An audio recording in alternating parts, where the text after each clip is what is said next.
La classe des véhicules légers s'annonce palpitante jusque Jeddah, une manière intéressante pour les pilotes d'entrer sur le Dakar, peu importe leur budget. En tête après les 4 premières étapes, Chaleco Lopez a dû abandonner sa place de leader avec des soucis mécaniques, mais rien n'est encore perdu. Il a passé du temps aujourd'hui aux côtés d'un motard accidenté, environ une quarantaine de minutes, qui lui ont ensuite été retirés au final pour décrocher cette 7e étape. Sergei Karyakin fait partie de ceux qui poursuivent Chaleco, mais il a perdu un peu de temps aujourd'hui face aux Chiliens. Le 3e pilote à la lutte pour cette 4e place, c'est Michal Goxal. Il a passé une bonne journée à la 4e place, mais il perd 8 minutes sur Lopez. Al Saif a survolé les 471 km de la spéciale. Il avait course gagnée avant que Chaleco ne soit déclaré vainqueur au bivouac. Pas de deuxième succès pour Al Saif qui est 8e dans la catégorie des véhicules légers. Voilà des véhicules faits pour les dunes, même s'ils perdent du temps sur les portions roulantes, les pilotes eux se régalent. Je suis heureux d'être là jusque maintenant, on espère que nous suivrons sur ce niveau-là tout le monde. L'étape était amusante avec différents types de terrains, on a vraiment apprécié.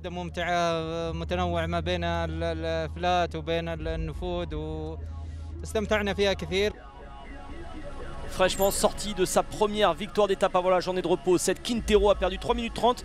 Aujourd'hui, il est 2e du classement en véhicule léger avec son OT3. Une vraie trouvaille, ce pilote Red Bull Junior. On le garde à l'œil, qui sait.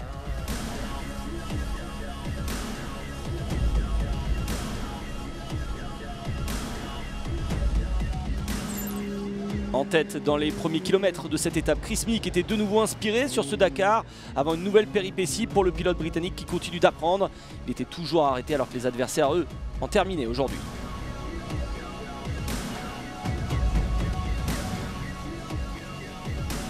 La bataille, elle, est bien engagée entre Aaron Domzala et Austin Jones. Le Polonais et l'Américain sont dans la même équipe. Ils étaient séparés par 40 secondes dans la catégorie SSV avant cette étape, après 27 heures de course. Au bout du compte, c'est Domzala qui a doublé la mise avec 9 minutes d'avance désormais sur son adversaire.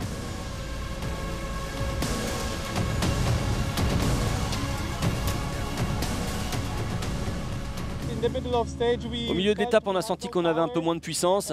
On a découvert également qu'on n'était plus en 4 roues motrices, seulement en 2 pour finir l'étape.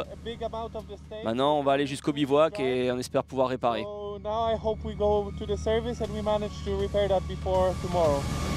Voici le classement général dans la catégorie des véhicules légers avec Seth Quintero qui est 2e à 8,41 de Domzala. Austin Jones est à la lutte, mais ça c'est dans la catégorie SSV.